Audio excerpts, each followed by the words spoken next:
दोस्तों, Indian national Congress देश का सबसे पुराना पॉलिटिकल पार्टी और जिसने इस देश को सबसे ज्यादा टाइम रूल किया। तो आफ्टर 2014 का बाद ये पार्टी ना की बराबर हो गया। तो आइए इस वीडियो में हम उन सारा चीजों का बारे में एक्सप्लेन करते हैं। तो इन्होंने ऐसा क्या किया पिछला टाइम पर जिसका कारण से इसका आज ये हाल है। नमस्ते फ्रेंड्स, आप सबको एक बार फिर से स्वागत है मेरा चैनल RGYT ब्लॉग्स में। साल 1952 में इंडिया में पहला जनरल इलेक्शन हुआ।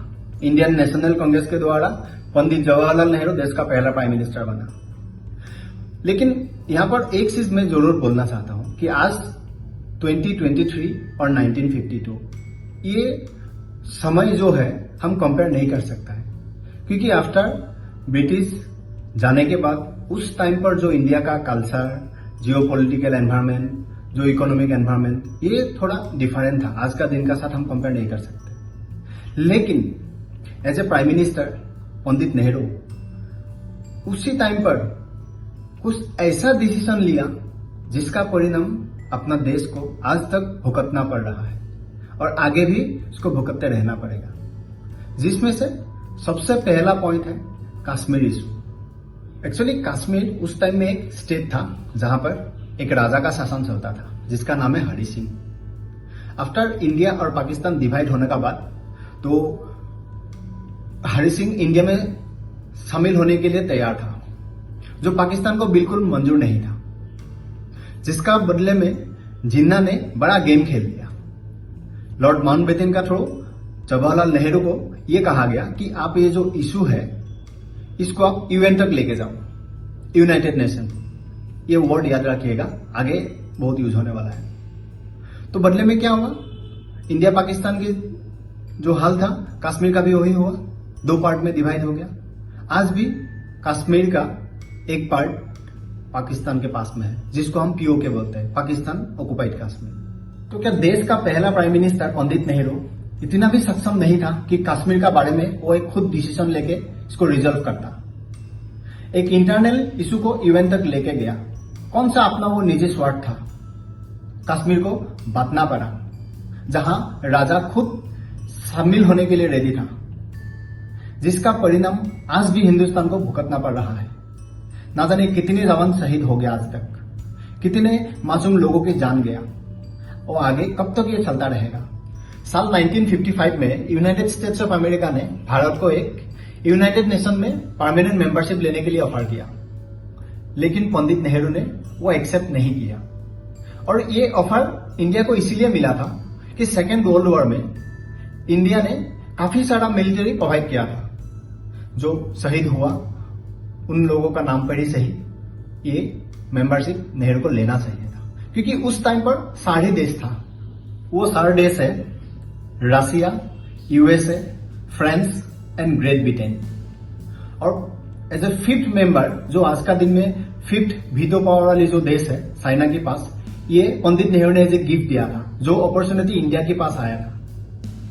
लेकिन एक चीज यहां पर मुझे समझ में नहीं आता है, जब कश्मीर का इशू पंडित नेहरू ने यूएन तक लेके गया, वही यूनाइटेड नेशंस का एक परमानेंट मेंबरशिप बनने के लिए जो ऑफर अपना पास आया, उन्होंने क्यों एक्सेप्ट नहीं किया। कोई भी देश का जब प्राइम मिनिस्टर बनता है तो उसका क्या काम होता है कि देश को सेल्फ सफिशिएंट बनाए, उस देश को इतना पावरफुल बनाए, चाहे वो नेशनली हो या इंटरनेशनली हो। लेकिन पंडित नेहरू ने ऐसा कुछ नहीं किया। जहां एक नेशनल प्रॉब्लम था उसको सोल्व तो कर ही नहीं पाया, और एक इंटरनेशनल पावर जो खुद चल के आया उसको भी लेने में इनकार कर दिया। और बदले में पंडित नेहरू ने कहा चाइना अपना भाई है, ये पावर हम उसको दे देता है। और आगे 1962 में उसी भाई वाला चाइना के साथ पंडित नेहरू ने लड़ाई किया, जिस टाइम पर इंडिया को लड़ाई करने का कोई पोजीशन ही नहीं था। इंडिया उतना सक्षम नहीं था 1962 में कि चाइना के साथ लड़ाई कर पाए, जिसका नतीजा अक्साई चीन चाइना टेरिटरी में चला गया। पंडित नेहरू का ऐसा काफी सारा कुछ गलतियां है जिसका कारण अपना देश को आज तक भुगतना पड़ रहा है, और ना जाने आगे कब तक ये सब भुगतते रहना पड़ेगा। After death of Pandit Nehru, Indian national Congress का द्वारा 2 प्राइम मिनिस्टर 3 बार बना। एक गिरिजालाल नंदा 2 बार बना, लाल बहादुर शास्त्री 1 बार बना। उसके बाद आया इंदिरा नेहरू, पंडित नेहरू का बेटी, जिसको हम लोग जानते हैं इंदिरा गांधी का नाम से। ये नेहरू टाइटल गांधी के लिए कैसे शिफ्ट हुआ, कब हुआ, इसका पीछे भी एक कारण है। मैं किसी दिन ये कारण एक वीडियो बना के समझा दूंगा। लेकिन एक चीज मैं आज बोल सकता हूं कि ये जो टाइटल लिया गांधी, ये तब से आज तक एज ए ट्री खिलते गया और वो साल 1966 था जब इंदिरा गांधी देश का प्राइम मिनिस्टर बनी। वहां से देश का एक डेवलपमेंट एरा भी स्टार्ट हुआ था, चाहे वो डिफेंस सेक्टर में हो, इकोनॉमिक सेक्टर में हो या फॉरेन पॉलिसीज में हो।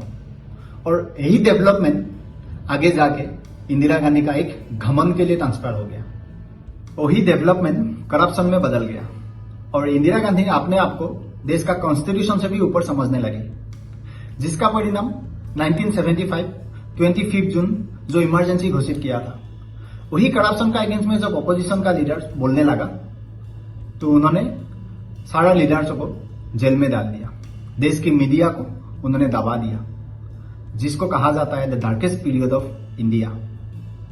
अपनी अहंकार के कारण इंदिरा गांधी ने देश की डेमोक्रेसी को भी कुचल दिया था, जहां उन्होंने लाखों लोगों को जेल का पीछे धकेल दिया था, जिसमें से कुछ बड़े लीडर भी थे बाद में जो प्राइम मिनिस्टर बने।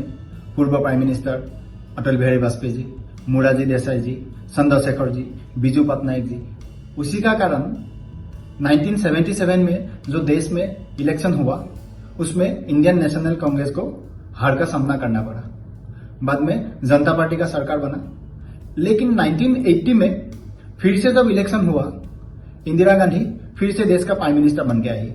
आगे साल 1984 में इंदिरा गांधी का असैसिनेट किया गया था। देश में एक बार फिर से इलेक्शन हुआ। इमोशनल वोटिंग का कारण देश में गांधी नाम का एक पौधा फिर से खिला, जिसका नाम है राजीव गांधी। राजीव गांधी का प्राइम मिनिस्टर कार्यकाल खत्म होने के बाद देश में जब इलेक्शन आया, एक बार नेशनल फ्रंट गवर्नमेंट बना, एक गठबंधन सरकार, जो साल 1989 से 1991 तक का चला। लेकिन ये 1991 इंडियन हिस्ट्री का एक बहुत बड़ा इकोनॉमिक क्राइसिस का ईयर था, जहां देश एक इकोनॉमिक क्राइसिस से जूझ रहा था। उस टाइम के गवर्नमेंट ने पार्लियामेंट में अपना बजट भी पेश नहीं कर पाया, जिसका परिणाम स्वरूप देश में एक बार फिर से इकोनॉमिक क्राइसिस के साथ पॉलिटिकल क्राइसिस का भी पिक्चर सामने आने लगा। ये इकोनॉमिक क्राइसिस का जो रीजन था, इसका शुरुआत इंदिरा गांधी का वो करप्शन, तो ये आगे जाके साल 1985 में जो यूएसएसआर कोएलिशन हुआ, इसका भी इफेक्ट पड़ने लगा। फिर गल्फ वॉर उस समय में जो हो गया था, क्योंकि गल्फ कंट्री से इंडिया में सबसे ज्यादा पेट्रोलियम सप्लाई होता है, जो बंद हो जाता है उसके बाद देशों में उसके लिए प्रॉब्लम जरूर होता है। तो ये सब कारण साथ में फॉरेन रिजर्व का भी प्रॉब्लम था, जिसका कारण से बिल्ड हुआ ये इकोनॉमिक क्राइसिस। और पॉलिटिकल क्राइसिस तो ऑलरेडी था, तो यहां पर इलेक्शन होना है। तो उसी इलेक्शन का प्रसार में जो पूर्व प्रधानमंत्री राजीव गांधी था, उन्होंने प्रसार के लिए गया, तो उनको भी असैसिनेट किया गया और उसका देहांत हो गया।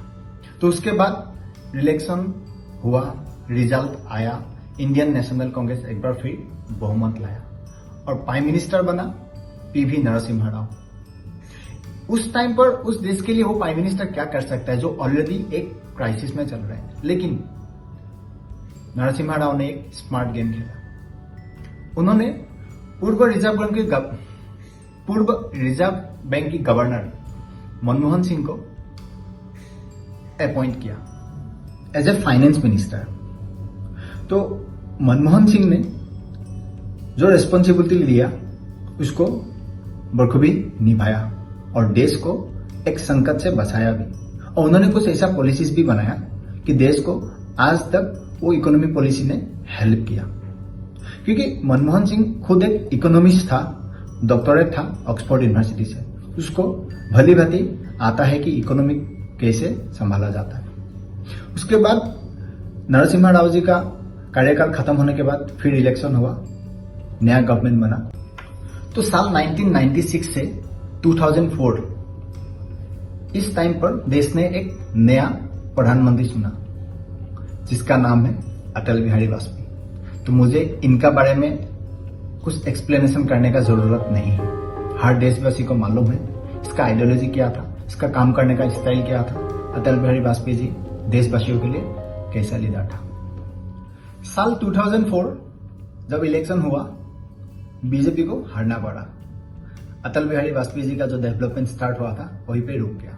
ये देश के लिए या बीजेपी के लिए एक अनफॉर्चुनेट था। फिर देश ने एक नया गवर्नमेंट चुना जो Indian national Congress. Prime minister बना डॉक्टर मनमोहन सिंह, जो 1991 में इकोनॉमिक क्राइसिस से देश को बचाया था। 2004 से 2014 टू टाइम के लिए यूपीए गवर्नमेंट कांग्रेस का बहुमत से देश को नेतृत्व किया। ये 10 इयर्स दुनिया का वो टाइम था जहां हर देश अपना देश को डेवलपमेंट के लिए नया नया प्रोजेक्ट कर रहा था। तो इंडियन नेशनल कांग्रेस भी इसमें पीछे नहीं रहा, बहुत डेवलपमेंट का काम किया। लेकिन वो देश के लिए नहीं था, एक परिवार के लिए था। जो एक पौधा था गांधी नाम का, इसका डेवलप बहुत हुआ। क्योंकि 2004 से 2014 वो टाइम था जहां सबसे ज्यादा अमाउंट ऑफ करप्शन देश में हुआ था। चाहे वो 2G स्पेक्ट्रम हो, कोल स्कैम हो, कॉमनवेल्थ गेम स्कैम हो, डिफरेंट स्कैम्स था। साल 2014 जब इलेक्शन का टाइम आया तो लोगों का मन में वही डर था जो अपना 1991 में देश ने एक इकोनॉमिक क्राइसिस देखा था। आगे कहीं 2014 में भी ये पिक्चर ना बन जाए, इसीलिए लोगों ने ठान लिया था कि अगली बार इस गवर्नमेंट को बिल्कुल नहीं जिताना है। तब देश में एक लीडर आया, एज ए वेब बन के आया, जो गुजरात का चीफ मिनिस्टर था नरेंद्र मोदी। उन्होंने देश का सामने गुजरात का मॉडल एक बिजनेस पॉलिसी लाके रखा। देशवासियों ने उसको सपोर्ट किया और वो देश का प्राइम मिनिस्टर बना। नरेंद्र मोदी 2014 के बाद 2019 में भी देश का प्राइम मिनिस्टर बना। बीजेपी फिर से जीता और कंपैरेटिवली 2014 से 2019 में ज्यादा सीट लाया। तो अगला इलेक्शन 2024 को है, तो इसमें किस हिसाब से बीजेपी लड़ेगा, क्या जीत हासिल करेगा, ये तो वक्त ही बताएगा। लेकिन आजकल जो एक नैरेटिव सा सेट हो गया, महंगाई, देश में कुछ इकोनॉमिक क्राइसिस का जो एग्जाम्पल कांग्रेस का तरफ से देते हैं, तो उनमें से 2-3 चीज मैं यहां पॉइंट आउट कर देता हूं। ये जो कांग्रेस महंगाई के बारे में बोलता है, 2004 से 2014 1 लीटर पेट्रोल का दाम डबल हो गया था। 35 रुपीज का पेट्रोल 70 रुपये हो गया था। आज उस हिसाब से अगर मैं बीजेपी को कंपेयर करूं, उसको 70 से 2023 तक 140 रुपीज होना चाहिए था, जो नहीं हुआ। अगर मैं डेवलपमेंट का बात यहां पर करूं, कंपेरेटिवली बीजेपी गवर्नमेंट जब से बना 2014 में, तब से अभी तक जो डेवलपमेंट का एरा स्टार्ट किया, पिछले 60 इयर्स में जो कांग्रेस गवर्नमेंट नहीं कर पाया, ये 9 इयर्स में नरेंद्र मोदी ने करके दिखाया। चाहे वो गांव गांव में बिजली पहुंचना, घर घर में सिलेंडर पहुंचना, गरीबों को घर बना के देना, देश का infrastructure, road project, railway project, aviation, देश का डिफेंस को स्ट्रांग बनाना, ये लिस्ट बहुत लंबा है। कोरोना जैसा पेंडेमिक में नरेंद्र मोदी ने पूरा देशवासियों को फ्री वैक्सीनेशन दिया। साथ में दुनिया की कई देशों को वैक्सीन, ऑक्सीजन सिलेंडर्स, मास्क जितना हो सका उन्होंने प्रोवाइड किया। खुद को नरेंद्र मोदी जी ने साबित किया कि वो एक देश का लीडर नहीं, वर्ल्ड का एक स्ट्रॉन्ग लीडर में से एक है। कोरोना जैसा पेंडेमिक में भी जहां सारा दुनिया रुक गया था, इंडिया ना रुका ना थामा। यही नरेंद्र मोदी ने मंत्र सिखाया कि लोकल फॉर वोकल बनो, देश को आत्मनिर्भर बनाओ, जहां मेड इन इंडिया बोल के एक प्रोजेक्ट भी लॉन्च किया। और इसी का फलस्वरूप आज इंडिया वर्ल्ड इकोनॉमी में 5th लार्जेस्ट इकोनॉमी है। अगर इंडियन नेशनल कांग्रेस करप्शन छोड़ के यही आत्मनिर्भर जैसा कोई पॉलिसी अपनाता, 1991 में वो इकोनॉमिक क्राइसिस कभी नहीं आता। जो 60 इयर्स में लोगों ने सवाल नहीं किया, आज 9 साल में लोगों ने एक गवर्नमेंट के ऊपर सवाल करना चालू कर दिया। ये गलत नैरेटिव है। तो यहां से आगे का रास्ता हमें खुद तय करना है। हमें किस और आगे बढ़ना है, परिवारवाद का पीछे, ताकि 1991 जैसा इकोनॉमिक क्राइसिस आगे फिर से बने, या डेवलपमेंट का जो ये नया एरा स्टार्ट हुआ है, इसका साथ हमें आगे बढ़ना है।